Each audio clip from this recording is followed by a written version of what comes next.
Ma vie, au global, ça n'a pas été un long fleuve tranquille. Disons, il y a les vicissitudes de la vie. Je pense que je n'ai pas été la plus mal servie. Nous, notre famille, à part ces petites choses qui de la vie, mais, on formait une belle famille. Parce que j'avais le respect de mes filles, de mon mari surtout. Je crois que c'était moi qui étais la plus sévère, parce que Dédé, lui, ses filles, il acceptait tout. C'était un bon père, c'est sûr. Et moi, je pense que j'étais pas trop mauvaise mère, mais je suis sûre que si on posait la question aux 2, elles diraient: «Non, papa». Ah oui. J'ai des enfants super gentils. Mes filles, ne me laissent pas maintenant que je suis seule depuis 8 ans. Ouais, j'ai des petits-fils et une petite-fille super gentille. Je les adore et je suis une grand-mère heureuse et voilà ma vie.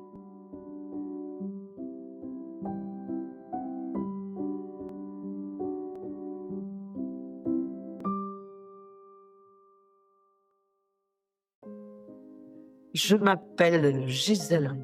Je suis née le 29 mai 1938 à Rennes et j'habitais avec mes parents au Pendant des Vallées à Dol-de-Bretagne. Alors dans ma famille, concernant la maison du Pendant des Vallées, j'ai un souvenir aussi à raconter.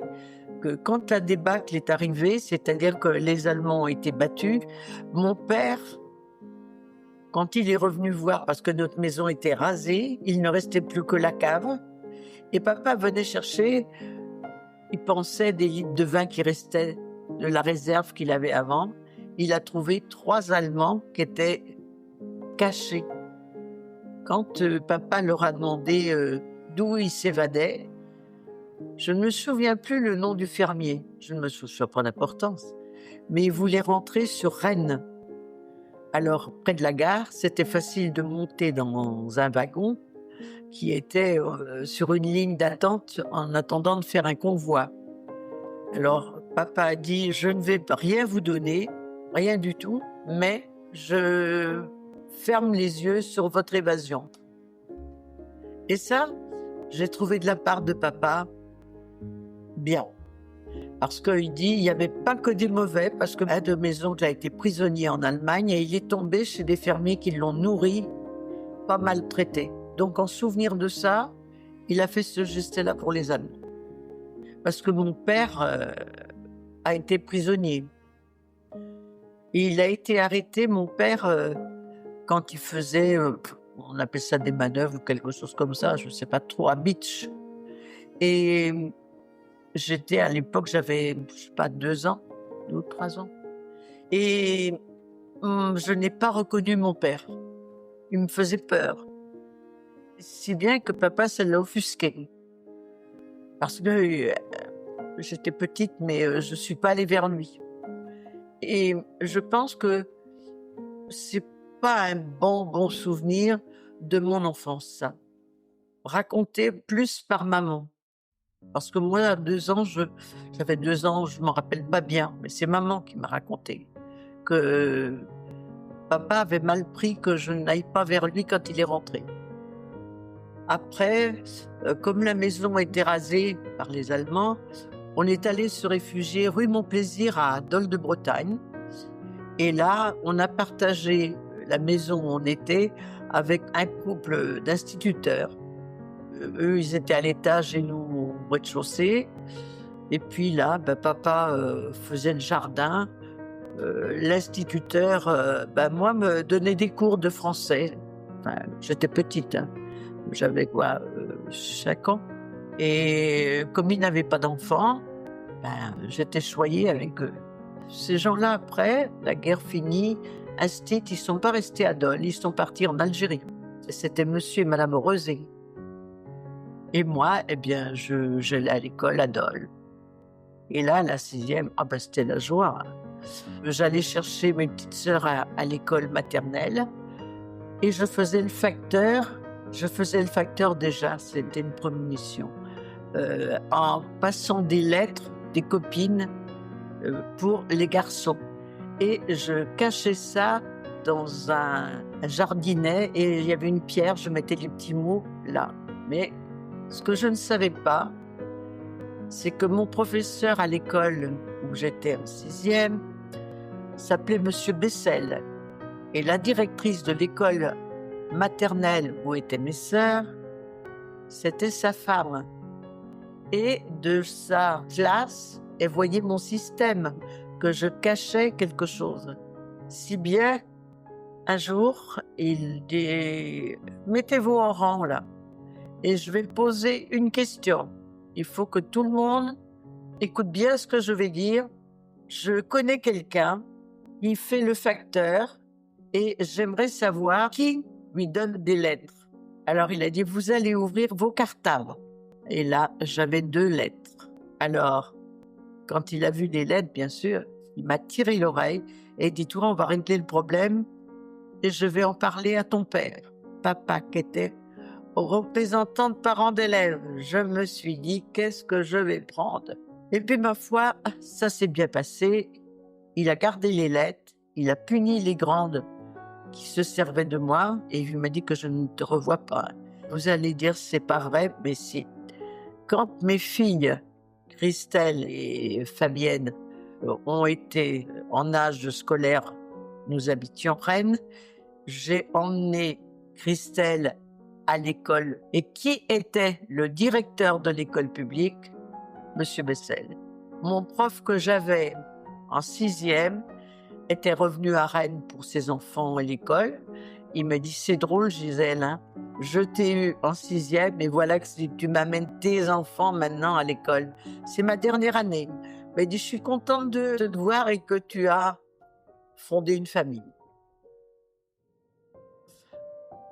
Bon, avec toutes ces choses-là, j'étais moyenne à l'école, hein. C'est-à-dire que j'étais pas bonne du tout. Et ça datait, je vais vous raconter.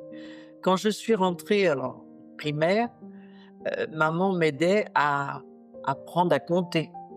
On faisait ça avec des allumettes. Elle mettait une allumette plus une allumette, ça fait quoi?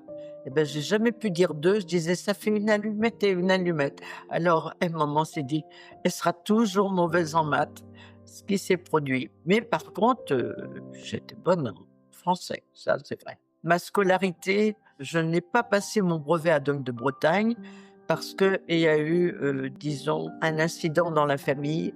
Ma mère, un jour de Toussaint, en allant sur la tombe à ses parents, une voiture l'a fauchée et elle a été hospitalisée à Rennes pendant 2 ans et demi, 3 ans. Et moi, je suis restée avec mon père, avec mes 2 petites sœurs, qui étaient Jocelyne et Nelly. Mon père travaillait à la SNCF, aiguilleur, et fallait bien amener de l'argent maintenant que maman était hospitalisée. Donc, je peux dire que j'ai élevé mes 2 sœurs. C'est-à-dire que je les emmenais à l'école, je les faisais déjeuner le matin, j'allais les rechercher le soir, et puis je faisais le repas du soir, je faisais comme je pouvais la lessive. Alors, lorsque maman est rentrée de l'hôpital, elle a trouvé qu'effectivement mes notes étaient désastreuses. Elle s'est dit avec papa, on va la mettre en pension. Je suis allée en pension à Tremblay. Pourquoi Tremblay? C'était un cours complémentaire parce qu'il y avait mes oncles et mes tantes et mes cousins où j'allais en vacances. C'était leur lieu de vie, donc j'étais moins seule parce que j'allais chez l'une de mes tantes ou je prenais le car pour aller chez ma grand-mère paternelle quand il y avait des week-ends où j'avais bien travaillé, que je pouvais sortir, parce que là aussi, il fallait avoir la moyenne. Alors, j'ai eu mon brevet. Et puis, j'ai passé mon concours des postes et j'ai été reçue. Donc, enfin, je me sentais libérée et un avenir devant moi que je ne voyais pas des années avant parce que j'étais pas brillante, brillante, je suivais quoi, péniblement. À l'époque, je ne savais pas, vu mes résultats scolaires, où j'allais aller, mais voyant mes résultats, disons, du brevet, reçus au concours des postes, je me sentais libérée. Et là, je me dis: «C'est mon indépendance que j'ai gagnée» et lorsque je suis appelée pour faire mon stage, de postière, j'ai été nommée à Rouen et à Rouen, ça dure 6 mois.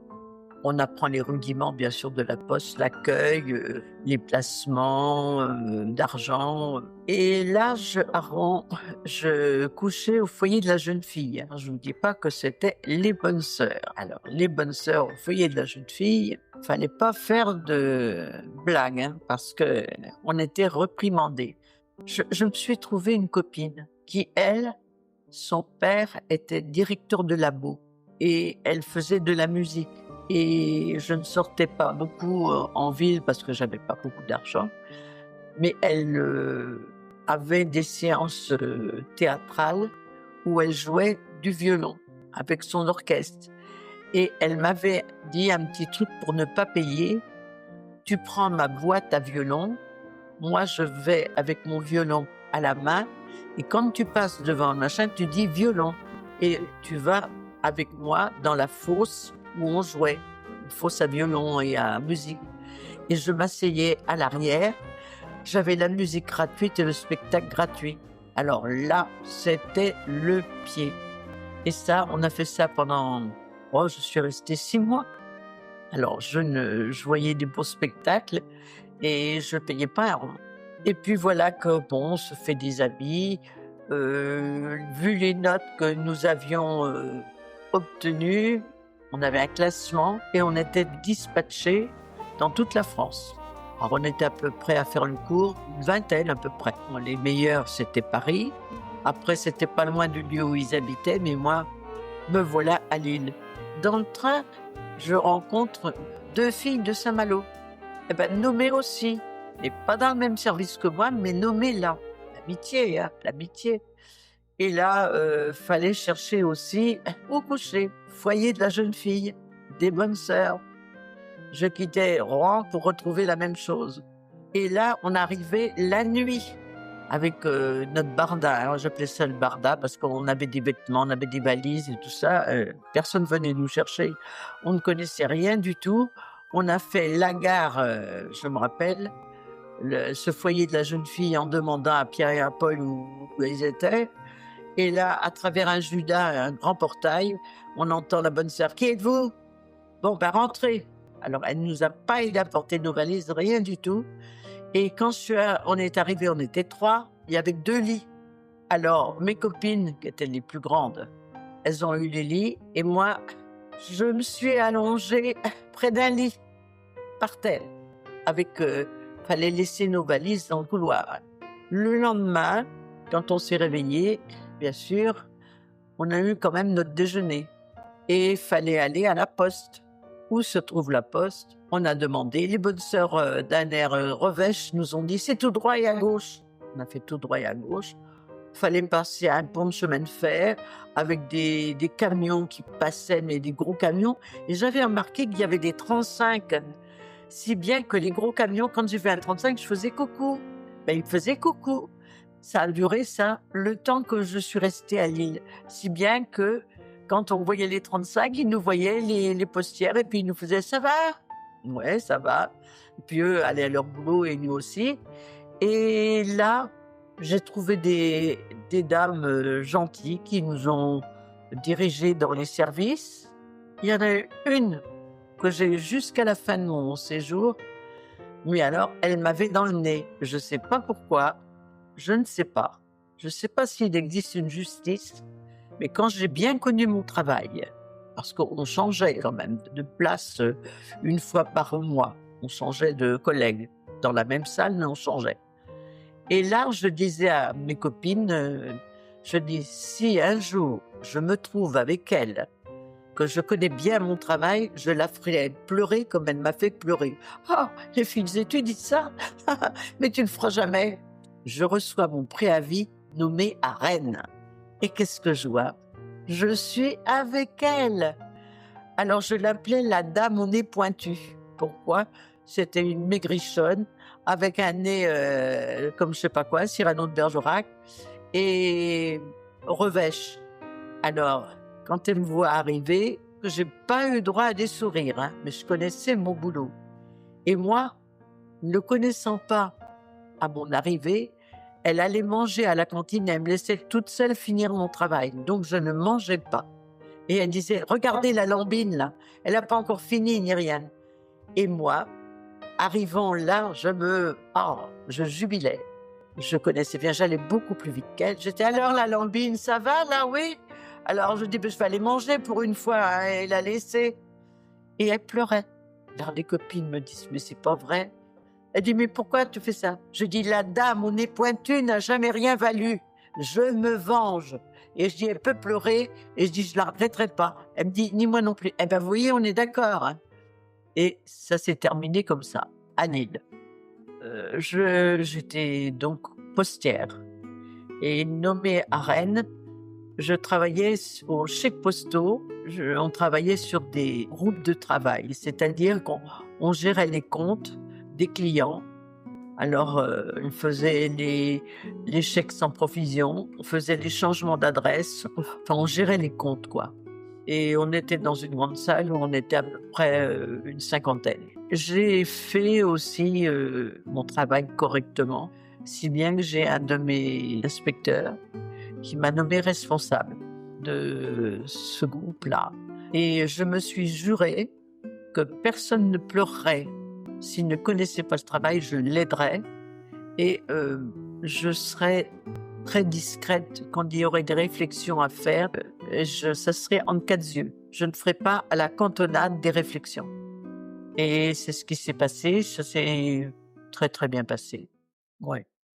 Après, j'ai bien sûr logé, il faut que je vous en parle aussi, dans une chambre chez une dame qui était veuve. Mais bon, ça me plaisait qu'à moitié parce qu'elle était trop près de moi, j'étais pas très indépendante. Si bien que la voisine de cette dame-là s'est trouvée à lui parler qu'elle avait un appartement qui se libérait, boulevard de la Liberté. Elle me dit, Gisèle, si vous voulez un appartement de libre, ben, je dis ça dépend du loyer. Bon, elle dit, je pense que c'est pas... Et effectivement, je suis allée le voir.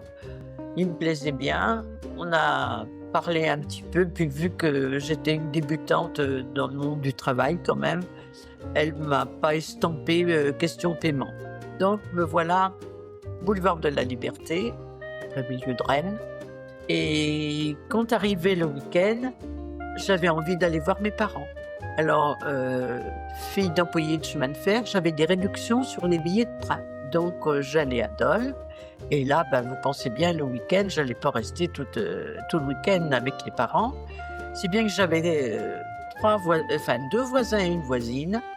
Alors, les deux garçons avaient des voitures et la fille avec moi aussi, bien sûr. Nous, on était pédibus. Mais ma copine, qui était Odile, fréquentait un des garçons qui était Raymond.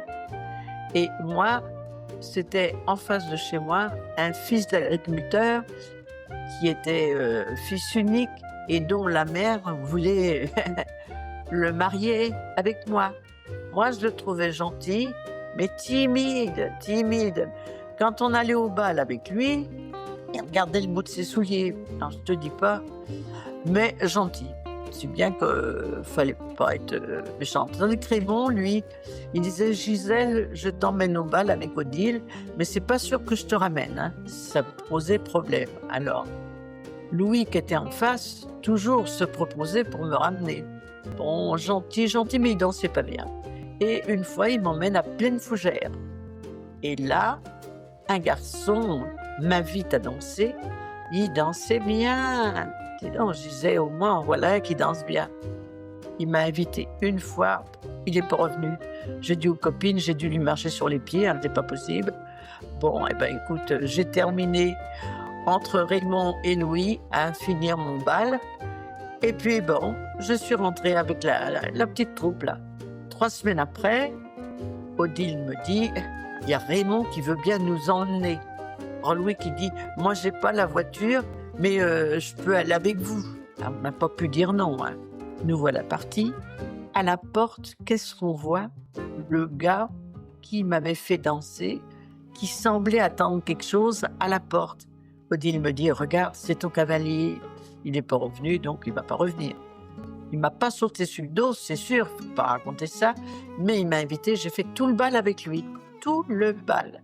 Et il m'a demandé mon nom, ce que je faisais. Il était postier, j'étais postière. Oh, ça avait l'air de lui plaire, dis donc. Et puis, il avait un scooter, si bien que la voiture étant complète chez Raymond, je dis ça, elle s'est proposée de me ramener en scooter. Oh, dis donc, accroché derrière le scooter, qu'est-ce que c'était bien. Au revoir, un petit bisou avant de partir. Et puis voilà. Et il avait pris l'habitude de venir me chercher. Mais on ne se téléphonait pas, on n'avait pas le téléphone chez nous. Mais il faisait parvenir les messages par mes copines qui, elles, filles de gendarmes, Odile, avaient le téléphone.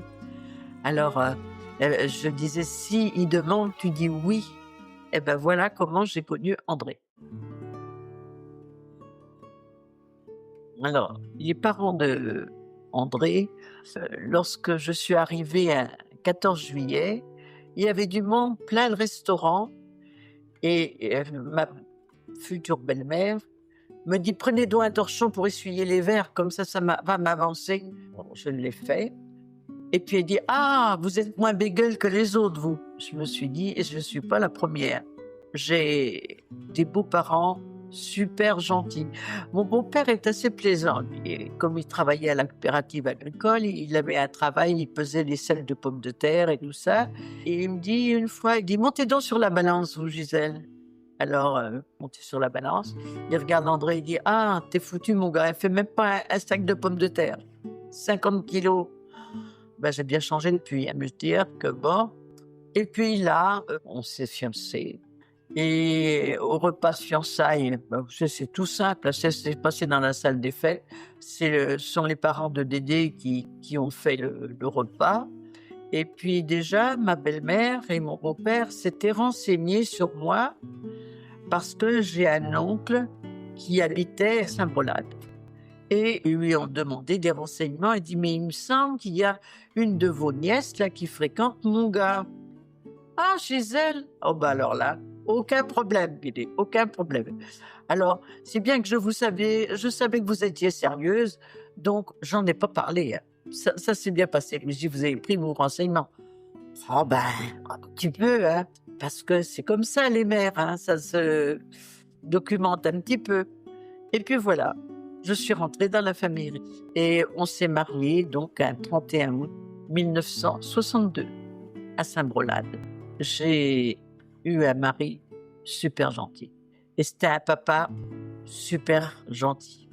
Et voilà ma vie avec André, c'est un mari comme il y en a peut-être pas beaucoup. Nous avons eu Christelle, l'aînée, et Fabienne. À l'arrivée de nos enfants, c'est vrai que c'est un changement de vie. On n'a plus nos nuits peinards, hein, des crises de larmes. André m'aidait, berçait une partie de la nuit, puis moi je prenais le relais. C'est-à-dire que j'étais aidée par Dédé beaucoup, moi. Si c'était pas moi qui l'emmenais tout le temps à l'école, c'était André et moi, ça dépendait de nos heures de boulot. Ah non, on a fait le partage des tâches tous les deux. Ah oui, très très bien. Et c'était pas un problème s'il faisait la douche des filles ou le bain. Non, aucun problème là-dessus, hein. Ah oui, il s'occupait des devoirs, quand elles ont été un peu plus grandes. Ah oui, elle s'occupait même mieux, plus souvent que moi, pour les devoirs.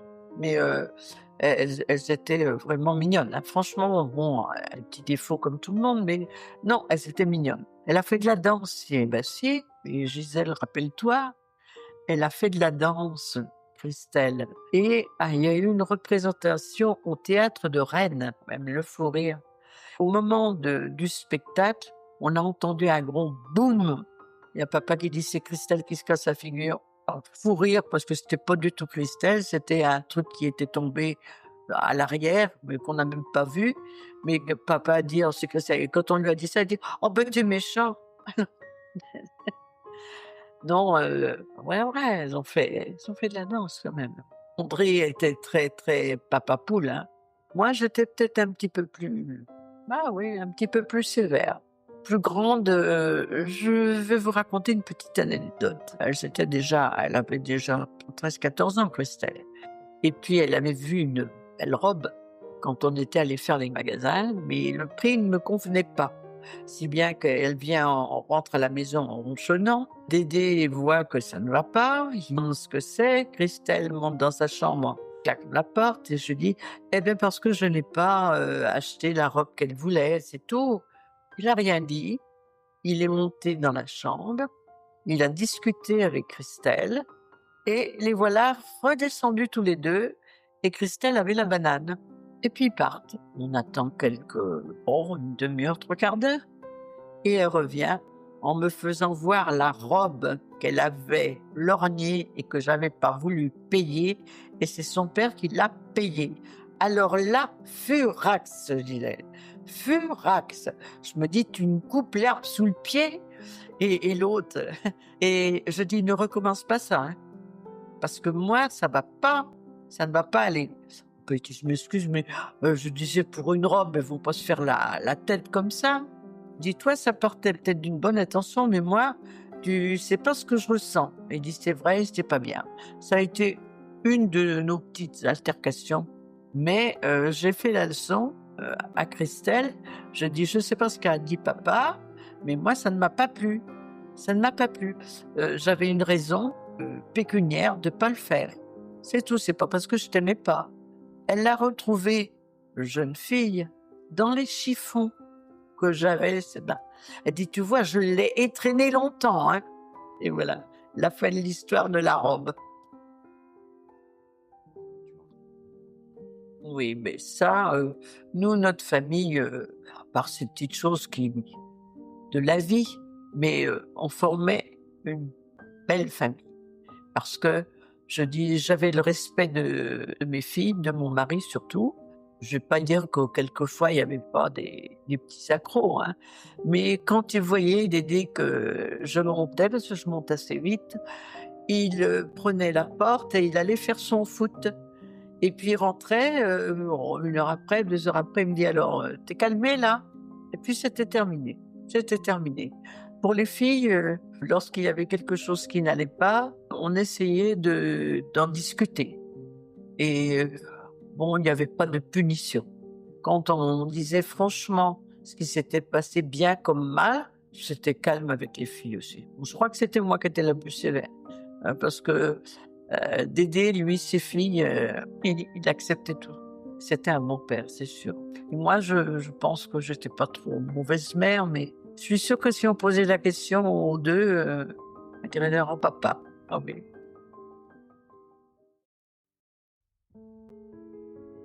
Notre vie, on s'entourait d'amis, si bien qu'au début, on n'a pas beaucoup voyagé. Mais c'était chez des copains qui n'étaient pas forcément sur Rennes, qui nous invitaient. On allait aussi voir les parents, parce qu'on allait aider mes beaux-parents au restaurant. On allait voir le frère de André, qui s'appelle Robert et qui était marié, qui était sur Nantes. Ça faisait nos petites, sorties et on s'était acheté, entre faites aussi, une voiture. Et la voiture, faisait qu'on se déplaçait, de temps en temps, surtout sur les terrains de foot, des copains qui avaient des résidences secondaires qui nous invitaient. Mais on a surtout voyagé un peu plus tard lorsqu'on a acheté, disons, une caravane. Et là, la caravane, on a sillonné, alors, d'abord la Bretagne et puis après on a fait, Carnac d'abord, je me rappelle Carnac. Et là, Christelle, elle avait un correspondant, disons le garçon sur le terrain de camping, il était dans la toile de tente et Christelle était avec nous et Fabienne dans la caravane. Et bon, on retrouvait des copains qui étaient comme nous, qui avaient des caravanes. On allait à la pêche, On faisait des balades, mais c'était, des promenades, pas trop lointaines, hein, mais c'était au bord de mer, donc on prenait des coups de soleil. Mais après, c'est vrai qu'on a fait la France. Les régions qui nous ont bien plu sont surtout le Midi. Puis après, on a pris aussi des leçons de ski et on allait avec des copains à la neige. Alors les enfants étaient aux leçons de ski, tandis que nous, on était avec des copains à skier comme on pouvait, mais enfin, voilà, on a fait le Jura. Puis après, les enfants, ils ont grandi et ils allaient avec des copains et des copines faire du ski. Ils avaient eux aussi appris la natation, si bien que chacun avait trouvé ses petites activités. Et à l'étranger, c'est plutôt quand elles ont été un peu plus âgées que et peut-être, elles-mêmes mères de famille, qu'on a voyagé plus ensemble.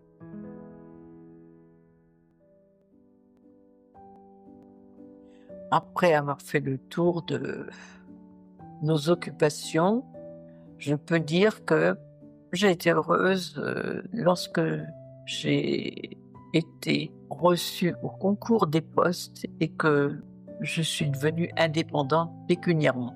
Et ça, je me rappelle, j'ai eu le résultat, on habitait au pendant des vallées et j'ai eu ça par un porteur de la poste qui m'annonçait que j'étais reçue.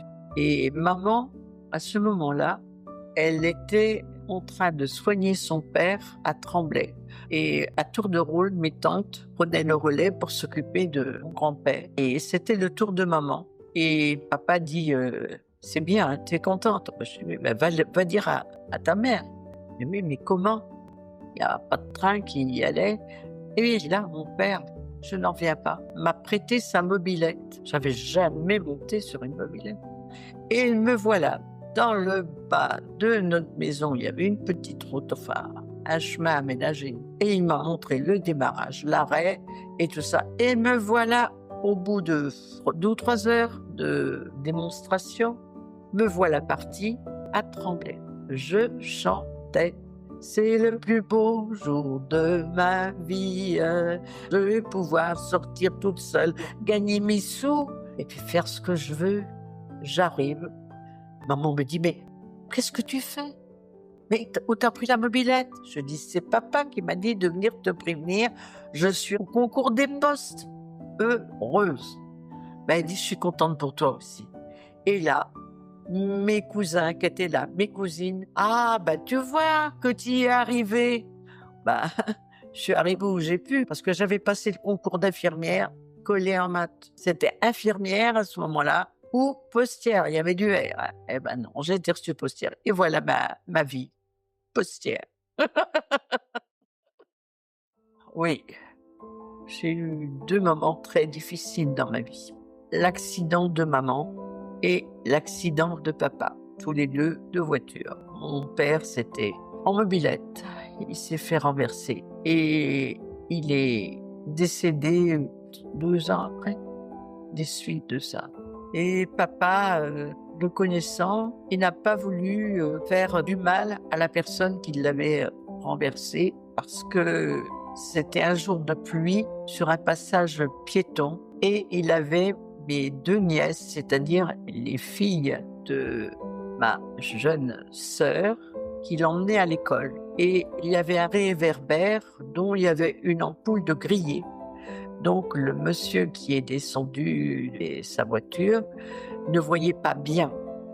Et mes nièces ont tout de suite vu la voiture arriver, elles ont lâché la main de papa et lui a été renversé sur le passage piéton. Le monsieur qui conduisait, c'était le frère d'un collègue de travail à papa.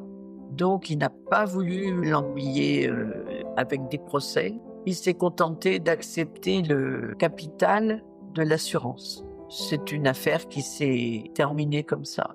Parce que papa ne voulait pas embêter cette personne-là, mais les conséquences pour mon père ont été dramatiques.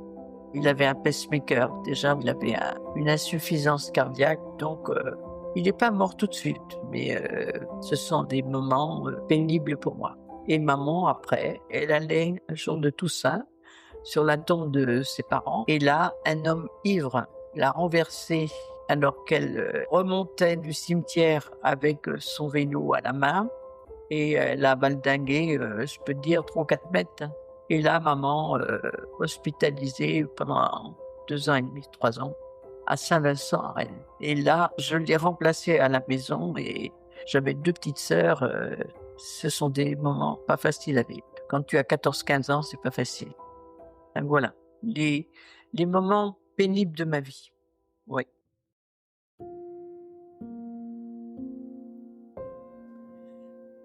Ma vie, au global, ça n'a pas été un long fleuve tranquille. Disons, il y a les vicissitudes de la vie. Je pense que je n'ai pas été la plus mal servie. J'ai des enfants super gentils. Mes filles ne me laissent pas maintenant que je suis seule depuis 8 ans. Et j'ai des petits-fils et une petite fille super gentille. Marine, ma petite fille, Malo, Fange et Nathan. Je les adore. Et je suis une grand-mère heureuse. Et voilà ma vie. Oui, j'ai pas de, je ne suis pas une donneuse de conseils. Non, franchement, je souhaite que vous soyez heureux et que vous vous aimez les uns les autres. Pas d'histoire.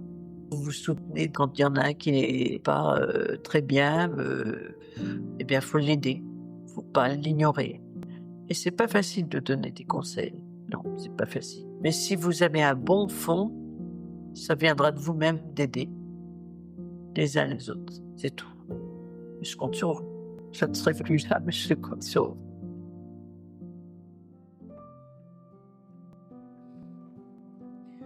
Pour vous, mes petits enfants, j'aimerais que votre vie ressemble à la mienne. Je peux dire. Mais lorsqu'on est courageux, qu'on soit très très bons aux écoles, faut être honnête, faut être travailleur, il faut aimer vos parents et avoir l'esprit de famille quand vous serez mariés et vous faire aimer vos enfants. C'est ça la vie. J'ai un petit message aussi pour mes filles. J'aimerais leur dire aussi que je les aime. Elles ont été gentilles avec moi et d'aider. Elles nous ont apporté beaucoup de satisfaction dans notre vie.